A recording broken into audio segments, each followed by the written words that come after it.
प्रणाम। जगज्जननी जगद्लक्ष्मी श्री श्री बड़ मायर श्री पादपद्मे जानाई আমার ভক্তিপূর্ণ কোটি কোটি প্রণাম। परम पूज्य पाद भक्त कुमार श्री श्री बड़दार श्री पादपद्मे जानाई আমার ভক্তিপূর্ণ কোটি কোটি প্রণাম। परम पूज्य पाद श्री श्री आचार्य दादा श्री पादपद्मे जानाई আমার ভক্তিপূর্ণ কোটি কোটি প্রণাম। पूजनीय अविंदा एवं ठाकुर परिवारेर सकलेर श्री पादपद्मे আমার ভক্তিপূর্ণ কোটি কোটি প্রণাম। आज ठाकुरेर जन्म मास এই প্রথম দিন आज এখান থেকে খড়গপুর থেকে শুরু হচ্ছে।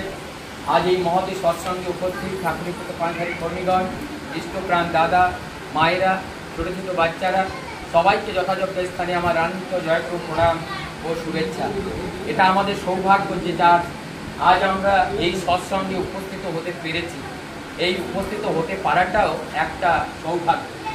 এই যে জন্মের যে কথা হয়, জন্ম অর্থাৎ যেদিন থেকে আমি সেই সত্য স্বরূপের কথাগুলো জীবন দিয়ে পালন করার প্রতিজ্ঞাবদ্ধতার আমি শ্রুতি দেই, আমি বাগদান করি যে আজকের থেকে আমি তোমাকে মাথায় করে নিয়ে চলব, ওই দিন থেকেই হলো আমার জন্ম হয়। তাই বলে একটা মানুষের জন্ম হয় মায়ের গর্ভের থেকে, সাধারণত মায়ের গর্ভের থেকে ভূমিষ্ঠ হয়, তাই সেই একটা জন্ম হলো। তার ভূমিষ্ঠ দিন সেটা, সেই ভূমিষ্ঠ দিন। আর তার জন্মদিনটা তো সেই গর্ভের মধ্যে, যেদিন পিতৃ শুক্রাণু আর মাতৃ আন্ডাণু একসঙ্গে সেই মিলিত হয়, আর সেই দিন তার প্রথম জন্মের সৃজন হয়। এবং এই পৃথিবীতে যেদিন মাতৃ গর্ভের থেকে বাইরে আসেন এই পৃথিবীতে, সেদিন তার ভূমিষ্ঠ দিন উদযাপিত করা হয়। সাধারণত আমরা সেই ভূমিষ্ঠ দিনগুলোকেই আমরা ব্যাখ্যা করি, বলি এবং জানি। যাই হোক, আর একটা বলা হয় যেদিন থেকে আমরা দীক্ষা মানে কি? দীক্ষা মানে যে তার কথা সত্য স্বরূপের সচ্চিত আনন্দ, সেই সচ্চিদানন্দের কথাগুলো আমি আমার জীবনে পালন করার প্রতিজ্ঞাবদ্ধতা এবং প্রতিশ্রুতি আমরা তাকে দেই, দিয়ে তাকে আমরা প্রণাম করি, আমরা নত হই, তার শ্রীচরণে আমরা নুয়াই, আমরা নিজেকে নুয়াই। অর্থাৎ আজ থেকে প্রভু আমি তোমার কথা মেনে চলব, আজ থেকে প্রভু তোমার কথা আমি মেনে চলব। তাই কি বলে? দ্বিজ বলে। এই দ্বিজ মানে দ্বিতীয় জন্ম। তা দ্বিতীয় জন্ম, প্রত্যেকটা মানুষের জন্ম তো মাতা পিতার মাধ্যম থেকে হয়, আর একটা আধ্যাত্মিক গুরু রূপে যে গুরু জীবনে গ্রহণ করা হয়, সেই সদ্গুরু পুরুষোত্তম রূপে যখন আমি জীবনে ধারণ করে তাকে অনুসরণ করে তার কথা জীবনে পালন করে অতিবাহিত করে চলি, তখন আমাদের দ্বিজত্ব জন্ম আমাদের লাভ হয়। যাই হোক, এই যে আমাদের সেই জন্মদিনের একটা কথা বলতে, যে ছোট্ট আগে তার আবির্ভাব কেমন ভাবে হলো, এই যে কেমন ভাবে তার আবির্ভাব হলো, আমরা ঠাকুরকে দেখতে পাচ্ছি কেমন করে এলেন সেই ঠাকুর। তাহলে যদি ঠাকুরের মায়ের দিকে দেখি, ঠাকুরের মা মনমোহিনী দেবী, আর মনমোহিনী দেবীর মা কৃষ্ণ সুন্দরী দেবী, আর কৃষ্ণ সুন্দরী দেবীর মা কৃপাময়ী দেবী। তাহলে ঠাকুরের মা মনমোহিনী, মনমোহিনীর মা কৃষ্ণ সুন্দরী, তাহলে দিদিমা হলো কৃষ্ণ সুন্দরী। আর সেই দিদিমার মা, তাহলে মানে দিদিমা, সে হলো কৃপাময়ী দেবী।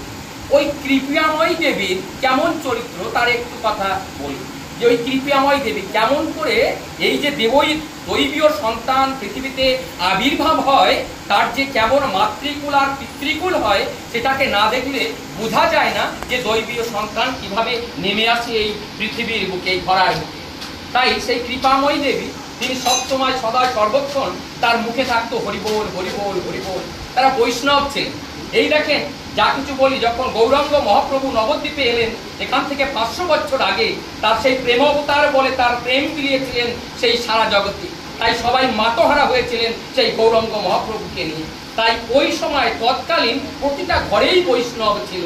তাই প্রতিটা ঘরে বৈষ্ণব মানে সেই বিষ্ণুকে নিয়ে চলতো, সেই শ্রীহরিকে জীবনের আরাধ্য তৈরি করে তারা জীবন যাপন করত, তাই তাদেরকে বৈষ্ণব বলা হতো।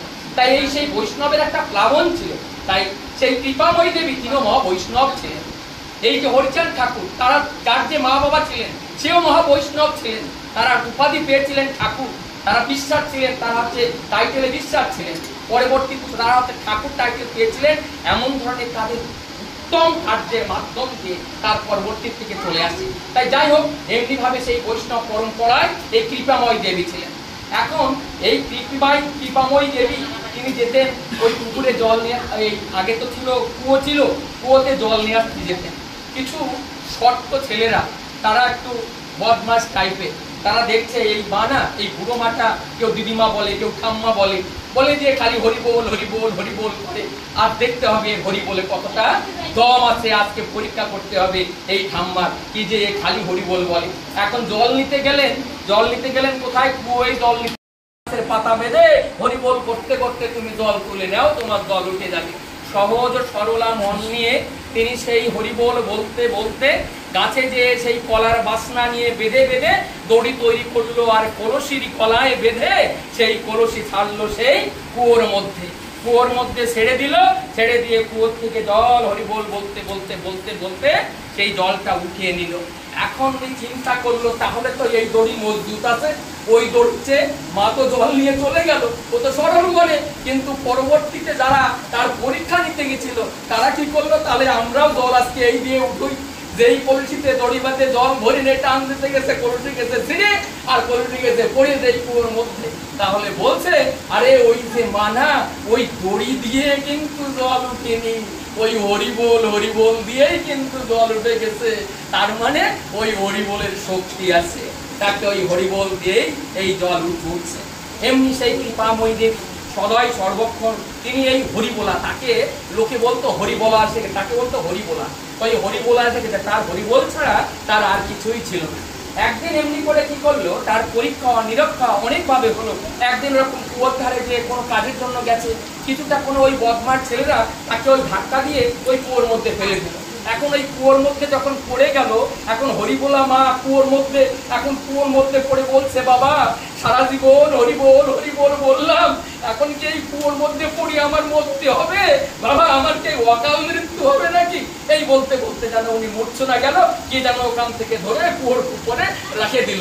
যারা ওই কাজ করেছিল তারা ছুটে আসলো, এই যে বুড়ো মা কি করে উঠলো এই উপরে, যাই দেখে যে বুড়ো মার কোনো দাগ নেই, খালি সেই হরিবোল হরিবোল বলছে। তা বলছে এই হরিবোলার মধ্যে শক্তি আছে।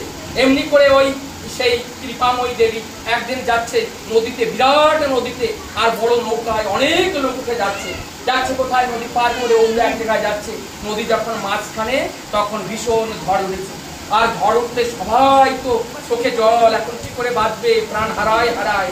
তখন ওই হরিবোলা, ওনাকে হরিবোলা পুত্র কৃপাময়ী মাকে বলছে এই হরিবোলা আছে, হরিবোলার মার কাছে বল। হরিবোলা মার কাছে বললো, মা বললে তোরা কেন চিন্তা করিস, আমরা পরম পিতার সন্তান, তোরা সবাই হরিবোল হরিবোল বল, দেখবি তিনি আমাদেরকে রক্ষা করবেন। আর সবাই ওই ভয়তে মরটা টেনেই কাটতা, তখন হচ্ছে সেই মরার ভয়তে হরিবোল হরিবোল করতে লাগলো। ওই সমুদ্রের মাঝখানে সেই নৌকা যেন বুকে বেঁধে গেল, সেই নদী তার বুক দিয়ে যেন সেই মা তার বুক দিয়ে নৌকাকে ধারণ করলো।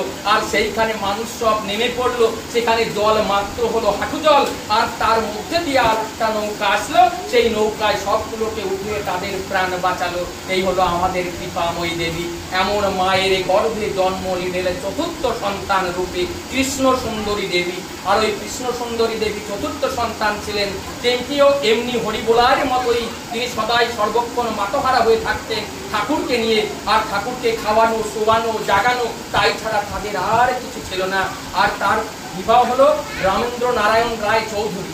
সেই রামেন্দ্র নারায়ণ রায় চৌধুরীর সঙ্গে কৃষ্ণ সুন্দরী দেবীর বিবাহ হয়। আর তার থেকে চতুর্থ সন্তান রূপে মাতা মনমোহিনী দেবী এই পৃথিবীতে তিনি নেমে আসেন। আর ওই মনমোহিনী দেবী যখন বালক থাকে, ছোট শিশুকালে, তিনি যেন ওই যে মায়েরা দেখে তারা প্রত্যেক দিন সেই লাড্ডু গোপালকে নিয়ে তাকে শোভায়, তাকে খাওয়ায়, তাকে জাগায়, তাই ওই দেখে দেখে মনমোহিনী বলছে মা আমিও এইরকম করে পূজা করতে চাই তোমাদের মতো, আমিও তাকে খাওয়াতে চাই, আমিও তাকে শোভাতে চাই। তখন ওরা চিন্তা করলো এখন এই ছোট শিশু, এখন কি করে তাকে বুঝানো যাবে? তাকে বুঝালো বাবা এইভাবে হয় না, দেরি কর, ওই ব্রাহ্মণ ডাকছি। এখন পাশের থেকে ব্রাহ্মণ ডাকলো, ব্রাহ্মণ আসলো এবং শিবচন্দ্র চক্রবর্তী ওনার রামগোপাল রামেন্দ্র রায় চৌধুরী ওনারা কি বললেন, ওনাকে একটা যুক্তি দিলেন। কি যুক্তি দিলেন? বলছে যদি শিব পুজো কর, তাই শিব পুজো করা, ওই মনমোহিনী দেবীর শিব পুজো করার কথা বললেন। তো আচ্ছা কি করে শিব পুজো করতে হবে? এটা বললে শিব পুজো করতে গেলে এই মাটি দিয়ে শিব গড়া আর শিব গড়ে পুজো করা। এখন মনমোহিনী দেবী তিনি নিজ করে ছোট করে ওই শিব গড়ায় আর তার পুজো দেয়। কিন্তু এই পুজো দেওয়ার পরে ছিপ পড়াচ্ছে, পুজো দিচ্ছে, মনে যেন শান্তি পাচ্ছেন না। কিছুদিন পরে বলছে যে আমি তো পুজো করছি, পাঠ করছি, কিন্তু আমার না মা ভালো লাগছে না, আমি তোমরা যা করছো আমি তাই করবো, আমি করবো না, আমি তোমরা যা করো আমি তাই করবো, আমি আলাদা করে কিছু করতে পারবো না। তখন ওরা বললো যে এবার কি হবে? তখন বাবা বললেন যে দেখো তাহলে একটা কাজ কর, তুই পাবি। কি করে পাবি? তুই তাকে ডাক, প্রাণ ভরে তাকে ডাক, আর স্বপ্নে তুই তার মন্ত্র পেতে পারিস। ওই মন্ত্র আমরা দিতে পারি না, মানে এখনো বয়স হয়নি তো, মন্ত্র দেবে না, তাই একটা কি করবে, চালাকি তো করা লাগবে। বলছে তুই ওই স্বপ্নে পাবি, তোর মন্ত্র এভাবে এভাবে দেওয়া যাবে না, তুই তাকে ডাক। এখন ওই সেই মনমোহিনী দেবী সেই মীরাবাইয়ের মতো তিনি তাকে ডাকতে লাগলেন, তাকে ডাকতে লাগলেন। আর ওই কি করতেন, সিংহাসনের পরে বাবা মা ওই সেই লাড্ডু গোপালকে, রাধাকৃষ্ণকে তিনি খাইয়ে দাবিয়ে সিংহাসনের পরে শুয়াই যেতেন, আর ওরা ওইখানে ওই রাত জেগে জেগে ওই ঠাকুরকে ডাকতেন যে ঠাকুর তুমি আমাকে দেখা দাও, তুমি আমাকে নাম দাও, তুমি আমাকে নাম দাও। এখন সেই নাম দাও নাম দাও নাম দাও করছে, নাম আর পাচ্ছে না। সেই দুই ভাই, তার ভাই সঙ্গে ছিল ভাই লোহা যোগেন্দ্র নারায়ণ রায় চৌধুরী। তখন ওই যোগেন্দ্র নারায়ণ বলছে দিদি, তো ছোট ভাই বলছে দিদি আমরা তো রাত্রি এই ভগবানকে ডাকি, কিন্তু একটা জিনিস হয়েছে জানিস কি হয়েছে? তা কি হয়েছে? বলছে বাবা মা ওকে তো খাওয়াই দাওয়াই ঘুম পড়ে ছুঁয়ে দেয়, তো ওই যে ঘুম পড়ে যদি থাকে তাহলে ওই আমরা ডাকি, ওই ডাকি শুনতে পাই নাকি? এখন করছে কি, ও ছোট বুদ্ধি যা আসছে দৌড় হয়ে গেছে, আজকে আর ঘুম পড়াবো না ঠাকুর, তোমার বডি থাকতে হবে, আমরাও বডি থাকি তুমিও বডি থাকবা। এখন ওই সিংহাসনের থেকে উঠিয়ে ওই জায়গা বসায় রেখে আসছে যে আজকে বসে থাকবা, ডেলি রাত্রে রাত্রে তুমি চালাকি করো, তুমি রাত্রে কিছু বলো না, জানি তুমি কিছু বলবা, তার তুমি কিছু বলো না। এখন ওইভাবে করে আসলো। এখন চলছে সাধনা দুই ভাই বোনের। ছোট ভাই তিনি তার সাথে সাধনা করতে করতে সে শুয়ে পড়েন, আর মাতা মনমোহিনী দেবী ওইভাবে সাধনা করতে করতে করতে করতে শুয়ে পড়েন। একদিন, দুদিন, 3 দিন এমনি করে একদিন চিন্তা করবেন, এই যে কথা মানুষে বলে সৎসঙ্গীরা কৃষ্ণ ভগবান মানে না, রাম মানে না, এই আসলো কোথার থেকে? তাই দেখেন এখান থেকে যে রাধা বলে কৃষ্ণ বলে, এই জগতে দুটো ধারাই হয় পৃথিবীতে, সত্য ত্রেতা দাপার কলি, এই 4 যুগে একই ধারা চলে। তার দেহ আলাদা হতে পারে, নাম আলাদা হতে পারে, কিন্তু ওই রাধা আলাদা হয় না। ওই রাধা অর্থাৎ এই প্রকৃতি, রাধা অর্থাৎ এই ধারা, রাধা অর্থাৎ সেই পরম পুরুষের ধারা, রাধা অর্থাৎ সেই আল্লাদিনী শক্তি, রাধা অর্থাৎ তার সৃষ্টি জগৎ, তাকেই রাধা বলে। তাই সেই তত্ত্বটাকে আমাকে বুঝতে হবে, সেই রাধা তত্ত্ব। রাধা তত্ত্ব কোন রূপে বিরাজিত এখন বর্তমানের মধ্যে, সেটাই আমাকে বুঝতে হবে। কৃষ্ণ তত্ত্বটাই বাকি, ওই তত্ত্বটা কেমন করে বোঝা যাবে? এই কৃষ্ণ তত্ত্ব মানে যে তত্ত্বে যাকে আরাধনা করলে, যার সাধনা করলে আমাকে কর্ষণ করে, আমার প্রবৃত্তির থেকে আমাকে বাঁচায়। এই 18 অধ্যায় গীতা লিখলেন, 18 দিন ধরে 18 অধ্যায় গীতা লিখলেন। কি লিখলেন 18 অধ্যায় গীতা? 700 বাণী তার মধ্যে দিলেন, 700 শ্লোক তো তার মধ্যে।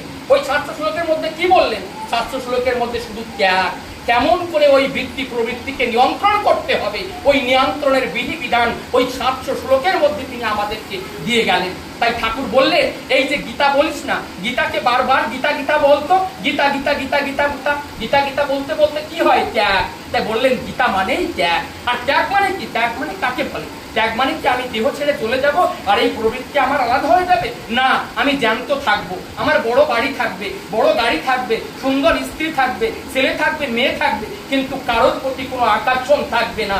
একমাত্র আকর্ষণ আমার পরম পুরুষের প্রতি থাকবে। আর তাছাড়া জগতের কিছুর প্রতি আমার কোনো টান থাকবে না, কোনো আকর্ষণ থাকবে না। এবং তারা বুঝতে পারবে না যে আমাকে ইনি কত ভালোবাসে। ছেলে দেখলে মনে করবে আমার এই বাবার মতো বাবা হয় না, বাবা মাকে কত ভালোবাসে। স্ত্রী দেখলে মনে করবে এই স্বামীর মতো আর স্বামী হয় না, এই স্বামী আমাকে কত ভালোবাসে। কিন্তু আচার্যদেব দাদা একদিন বলেছিলেন, তার স্ত্রীর কাছে জিজ্ঞাসা করেছিলেন যে তুমি আমাকে কতটা ভালোবাসো? তাই বলেছিলেন, তাই কি বলেছিলেন সেই কথাটা আমি বলি। আর আচার্যদেব বলেছিলেন জানো আমি তোমাকে কতটা ভালোবাসি। তাই বলেছিলেন আচার্যদেব বলেছিলেন আমি আমার প্রিয় পরমকে সবচেয়ে ভালোবাসি, তাই আমি তোমাকে ভালোবাসি। আর তেমনি ভাবে সেই মা যে আমাদের যে আচার্য মা, তিনিও বলেছিলেন আমি ঠাকুরকে সবচেয়ে ভালোবাসি, তাই আমি তোমাকে ভালোবাসি। তাকে যে ভালোবাসতে জানে না, জগৎকে ভালোবাসতে জানে না। এই যে ভালোবাসা, শুধু মাখামাখি ভালোবাসাকে ভালোবাসা বলে না। ভালোবাসা যে প্রেম, যে প্রীতি, এই প্রীতি কখনো অক্ষুণ্ণ হয় না, প্রীতি কখনো ক্ষয় হয় না। এই প্রীতি কখনো, এর প্রীতির কখনো মৃত্যু নেই, এ অমর, এ অজর, এ আর যে চির আনন্দ। আর এই চির আনন্দ পেতে গেলে ওই পরম সত্য পরম তত্ত্বটাকে আমাদের বুঝতে হবে, জানতে হবে। তাই কেমন করে আবির্ভাব হলো ওই সেই মনমোহিনী দেবী। এখন কি হলো, স্বপ্ন দেখলো, আর স্বপ্ন দেখার পরে তা কি হলো, তিনি তখন শালিগ্রাম সিং নাম করে যাকে হুজুর মহারাজ বলে। হুজুর মহারাজ এটা পশ্চিম দেশে, অনেকে বলে এই হুজুর মহারাজ শালিগ্রাম সিং বাহাদুর, তার নাম শালিগ্রাম সিং বাহাদুর, তিনি হলেন ক্ষত্রিয়। তাই শালিগ্রাম সিং বাহাদুর, এই যে শালিগ্রাম সিং বাহাদুর তার নাম হুজুর মহারাজ। তো হুজুর মহারাজ সন্ত প্রবৃত্তি যারা হয় তাদের মাথায় ওই সন্তদের আলাদা রকম একটা পূর্বের সন্তদের থাকে টুপি থাকে, তাই সেই টুপি থাকতো। আর আমাদের দেশে আর যেটা বলেন সুফি সন্ত শুনেছেন না, সুফি আর সন্ত, অনেক সুফিরা কিন্তু তারা নাম জপ করতো, তারা নিরাকার সত্তা না। এর মধ্যে অনেক আছে, সুফিরা কেমন করে সাধনা করতো, তারাও মুসলমান, কিন্তু ওই সুফিরা কেমন করে সাধনা করতো, সন্তরা কেমন করে সাধনা করতো, ওই যে সন্ত। আর সন্ত কাকে বলে, ওই সন্তের একটা স্তর আছে। এই আমাদের এই দেহের মধ্যে যেমন মূলাধার চক্র, স্বাধিষ্ঠান চক্র, মণিপুর চক্র, অনাহত চক্র, বিশুদ্ধ চক্র আর আজ্ঞা চক্র, এই যে 6টা চক্র। আর সূক্ষ্ম শরীরে ব্রহ্মলোক, বিষ্ণুলোক আর শিবলোক, তারপরে সশস্ত্র ত্রিপুটি আর দশমদা। তাই এই যে দশমটা তার মানে 6 আর 6 12টা, আর 12টার পরে ভ্রমরূপার শতলোক, সেই শতলোকে মানে 12 আর 2 14, ওই যে কারণ শরীরে যে 2 লোক, ওই 2 লোকে শতলোক। যারা সাধনা করতে করতে শতলোক স্তরে পৌঁছায় তাদেরকে সন্ত বলে। সেই সন্ত ছিলেন হুজুর মহারাজ। আর সেই হুজুর মহারাজ তার আগ্রা ব্যাসে তার সেই গোদ। যাই হোক, তিনি সেই নাম পেলেন, ওখান থেকে নাম দেখলেন, এই 3টে নাম যেন ভেসে উঠলো সেই সিংহাসনের পরে। তিনি দেখলেন, দেখার পরে তার সেই ঘুম ভেঙে গেল, সে তো আনন্দতে আটকান। এই কথা তিনি বললেন, লেকিন তৎকালীন যারা লোক ছিল বললেন এটা তো বিষ নাম হতেই পারে না, এমন নাম কি করে বিষ নাম হবে। কিন্তু তার মনে হচ্ছে তাহলে কি আমি গলত নাম দেখলাম। পরবর্তীতে আবার এমন সাধনা করতেই বললেন না, এটা গলত নয়, ঠিক নাম দিয়েছি। এমনি করে তার নাম পাওয়া হলো। তাহলে এই নামের মূর্ত প্রতীক তাহলে কি হলো, এই নামের মূর্ত প্রতীক করমদয়াল চিঠি ঠাকুর 1888-তে যখন মা ওই নাম পেলেন, তারপরে তার তিনি চিঠি লিখলেন ওই সেই হুজুর মহারাজ তার গুরুদেবের কাছে, যে একটা সন্তানের জন্য। তাই তিনি বলেছিলেন যে তোর গর্ভে যে সন্তান আসবে, সেই ত্রিকালের মালিক তোর গর্ভে আসবে। মা বলেছিলেন যে ঠাকুর আমি যেন তোমার মতো একটা সন্তান পাই। তিনি বলেছিলেন, হে মা, আমার মেরে মতো सब समान क्या है, तेरे गर्भ में तो जगत के मालिक आएंगे। आई সেই আশীর্বাদ তার ওখান থেকে হলো। তারপরে 1888 সালে দিন শুক্রবার, ভাদ্র 30 ভাদ্র তালনবমী তিথিতে সকালে 7:05 তার আবির্ভাব হয়। আবির্ভাবের বেলা যেমন সেই মায়া আছে না, যোগ মায়া, যেমন ভগবান শ্রীকৃষ্ণ কারাগারে জন্ম নিল, কিন্তু কেউ দেখতে পেল না। কে দেখতে পেয়েছিল? একমাত্র জানতে পেরেছিল দেবকী আর বসুদেব জানতে পেরেছিল। দেবকী আর বসুদেব জানতে পেরেছিল, তাদের সঙ্গে সংবাদ হয়েছিল। তারা বলেছিল যে বাবা, তাকে বলেছিল যে মা, সেই দেবকী তার কাছে সব জানলো। আর তাকে দেখেছিল, সেই যে জন্ম নিয়েছিল যে তিনি যে পুরুষোত্তম, সেই দেবকী জানতে পেরেছিল যে পুরুষোত্তমের আবির্ভাব হলো। আর তারপরে বাসুদেবে বুঝতে পারলো ওই যে আবির্ভাব হলো। তখন ওই যুক্তি কে দিয়েছিল যে ওইখানে যাওয়া লাগবে, ওইখানে যে মেয়ে হলো নন্দলায়, কে দিয়েছিল? ওই সেই বালক, শিশু বালক তার মাকে বলেছিল, তার বাবাকে বলেছিল। আর তার বাবাকে বলে ওই যে রুদ্ধ, সেই যে কারাগার, যেটা বন্ধ কারাগার, সেই রুদ্ধ কারাগার খুলে গেল। আর ওখান থেকে বেরিয়ে পড়লো। আর সেই সন্তানকে নিয়ে গেল, কোথায় নিয়ে গেল? নন্দলায়। আর সেখান থেকে যোগ মায়াকে মাথায় করে নিয়ে আসলো, আবার সেই কারাগারের মধ্যে প্রবেশ করলো। যেমন ছিল ব্যবস্থা তেমনি হলো। কংস আসলো, তাকে হাতে ধরলো এবং তাকে মারতে উদ্যত হলো। হাত থেকে ছুটে গেল, আকাশ থেকে তিনি আকাশবাণী হলো, তোকে যে বাড়বে তার জন্ম কোথায়? তার জন্ম হয়ে গেছে, সে গোকুলে বড় হচ্ছে, সেই দিনের জন্য তুমি প্রতীক্ষা করো। তাই শত্রুকে এমন করে তিনি নাশ করেন। তাই আজ তিনি আসলেন পরম দয়াল চিঠি ঠাকুর। তিনি কি করতে আসলেন? ধর্ম যখনই বিপাকী বাহনে ব্যর্থ অর্থে ধায় প্রেরিত, তখনই আবির্ভূত হন, পাপী পরিত্রাণ পায়। এই পাপীদের পরিত্রাণ করার জন্য তিনি আসলেন।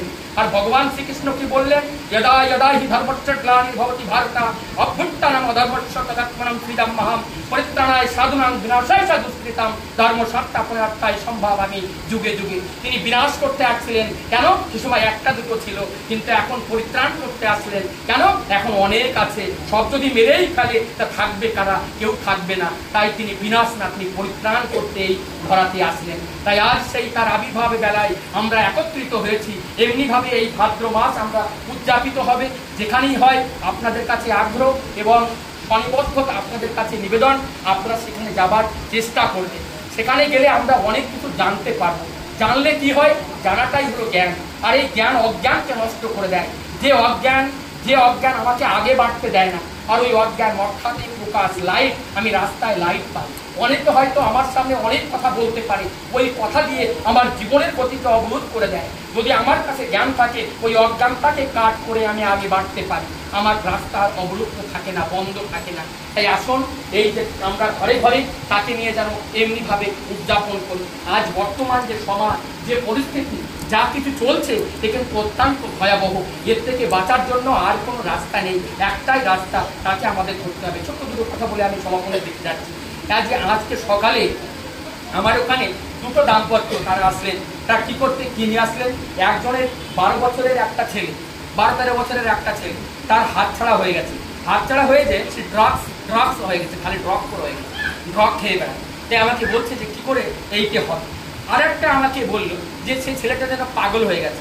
আমি বললাম এই দুটো রাস্তা, ছেলের জন্ম যদি ঠিক হয়ে থাকে, জন্ম অর্থাৎ যদি একটা ভালো সুন্দরভাবে যেমন নর্মালি ডেলিভারি হয়, তার জন্য শারীরিক যদি কোনো অসুবিধা না থাকে, তার জন্ম হলো। এখন জন্ম হওয়ার পরে তারপরে বিকৃতি হচ্ছে। তার মানে কি? ওই বিকৃতি হচ্ছে মানে তার জীবনে কেন্দ্র পায়নি। তাই কেন্দ্র যদি না পায় তাহলে বিকেন্দ্র আসবে। ওই কেন্দ্র পায়নি, তার মানে তার মা বাবাকে সেই আচরণ, তার মা বাবা যে আচার্য হয়ে তাকে যে শিখাবে, যে জানবে যে ঠাকুর ছাড়া আমাদের জীবনে আর কিছু নেই। এই যে একটা বর্তন, তাতে যদি কিছু না রাখা হয়, একটা খালি গ্লাস, এই যে খালি গ্লাস যদি জল রাখি, তা জল থাকে। আর কিছুই যদি না থাকে, খাবার থাকে। একদম খালি এই জগতে কিছুই থাকে না। তাই আমার এই দেহ কোনোদিন খালি থাকবে না। হয়তো যদি ভালো কথা দিয়ে ভরে রাখতে হবে, তাই খারাপ কথা দিয়ে ভরে রাখতে হবে, ভরা থাকবেই থাকবে। তাহলে আমি কি করব? আমি আমার সন্তানকে যদি সেই ভালোটা দিয়ে যদি দুধ ভরে যদি আমি রাখি, তাহলে সে সন্তান পরিবেশের অশুদ্ধতায় অশুদ্ধ হতে পারে, তাই বলে একদম অশুদ্ধ হয়ে যাবে না।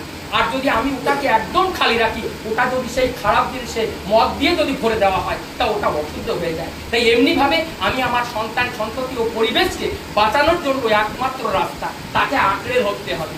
আঁকড়ে ধরাটা মানে কি? সকাল বিকাল তার নির্দেশগুলো আমাদের পরিপালন করতে হবে। ইষ্টভীতি করা, প্রার্থনা করা, নাম ধ্যান করা, থানকুনির ফুটা খাওয়া, গুরুজনদেরকে প্রণাম করা, এই কর্মগুলো আমাদের করে চলতে হবে। এই কর্ম করার মধ্যে দিয়ে আমাদের মধ্যে আসবে বিনয়, আমাদের মধ্যে আসবে শালীনতা, আমাদের মধ্যে আসবে সহজতা, আমাদের মধ্যে আসবে সরলতা, আমাদের মধ্যে আসবে মাতৃপ্রীতি, ভক্তি ও শ্রদ্ধা কেমন করে হয়। আর তার মধ্যে দিয়ে আমাদের মধ্যে জাগবে ক্ষমা। আমরা ক্ষমা করতে শিখবো, আমরা দয়া করতে শিখবো, আমাদের মধ্যে জন্ম নেবে করুণা। তাই এই দয়া, মায়া, করুণা, ক্ষমা, এই সবগুলো নিয়েই কিন্তু একটা ভালো মানুষের সৃষ্টি হয়। তাই তিনি চেয়েছেন যে কেমন করে একটা ভালো মানুষ এই সমাজে সৃষ্টি হবে, সেই সৃষ্টি করার জন্য সেই সৃষ্টিকর্তা বারংবার তিনি রূপ পরিবর্তন করে আসেন। এটা পছন্দ নয়, আর একভাবে আসেন, তবুও তার এই রূপে তিনি যে আসছেন বারংবার আমাদেরকে রক্ষা করার জন্য, কিন্তু আমরা রক্ষা হতে চাই না। তাই বলে ধর্ম রক্ষিতা রক্ষতি রক্ষিতাহা, ধর্ম রক্ষতি রক্ষিতাহা। যে ধর্মকে রক্ষা করে, ধর্ম তাকে রক্ষা করে।